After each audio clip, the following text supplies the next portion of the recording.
Joey de Venecia and the House minority failed to file a new impeachment complaint against President Arroyo today. As Joey Villarama tells us, there was no one at the House Secretary General's office to receive the complaint, and House Speaker is pinning it on the minority's lack of preparation. As early as noon, ZTE-NBN probe witness Joey de Venecia and his group were holed up at the House Minority Leader's office, busy preparing a new impeachment complaint against the president to be filed at 7:16 in the evening. They brought with them piles of documents that will serve as evidence for the complaint. But news that there was no one at the Secretary General's office to receive the complaint started to circulate.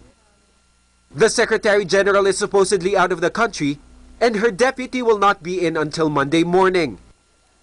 Even before the appointed time of filing, de Venecia and his group decided to go to the SecGen's building to confirm the news. This is the House Secretary General's office. In a media interview Friday, House Speaker Prospero Nograles said somebody will be assigned to receive the impeachment complaint. But since this morning, nobody was around to receive visitors. The group knocked on the SecGen's door several times, but no one opened. The comments of Speaker Nograles yesterday and what has transpired today is not consistent, and it's quite disappointing. Speaker Prospero Nograles says the absence of the Secretariat was not deliberate. Plenary deliberations on the 2009 General Appropriations Act lasted until 5 in the morning of Saturday, and everyone was exhausted. Nograles adds, if de Venecia and the other complainants really wanted to file the complaint on October 11th, they could have done so as early as Saturday midnight when there was still staff members at the Secretary General's office. The entire Secretariat was there up to 5 o'clock in the morning. I believe they're not prepared with their complaint. That's why gumagawa lang sila ng istorya. Wala namang sisingit sa kanila. Masyado lang silang praning eh. De Venecia's group will file their complaint on the first working hour on Monday. Joey Villarama, ABS-CBN News. Meanwhile, allies of the president say the new impeachment case is only meant to create political noise.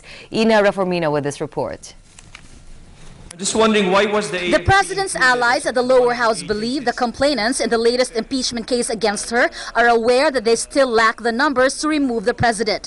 There are only 32 lawmakers in the minority, while 239 compose the majority coalition. The majority's camp says there is only one motive behind the move. It will be reduced to a political statement. Political statement lang to na parang talagang tradisyon na talagang kailangan magkaroon ng impeachment kay Presidente. It's futile, you know, it's nothing but a political ploy.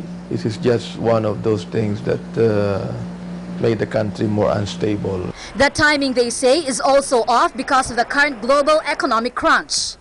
Para naman masyadong sakim kaysa pagtuunan natin ng pansin ng politika, pagtuunan natin ng pansin ng ating ekonomiya. Why don't they just help the administration, diba? I mean, why don't they have a critical collaboration with the government? The lower house's priority bills will also suffer, the president's allies say, should the impeachment complaint prosper. They challenge the complainants to wait until the president steps down in 2010 and file charges against her in court. But the complainants insist, even if they don't have the numbers to impeach President Arroyo, they are out to prove a point that no wrongdoing should be left unnoticed. Even beyond 2010, when President Arroyo steps down from power, kailangan habulin ang pamilya Arroyo sa kanilang pinatay at ninakaw sa mamayang Pilipino. We wish to send a strong message to whoever will come after Arroyo.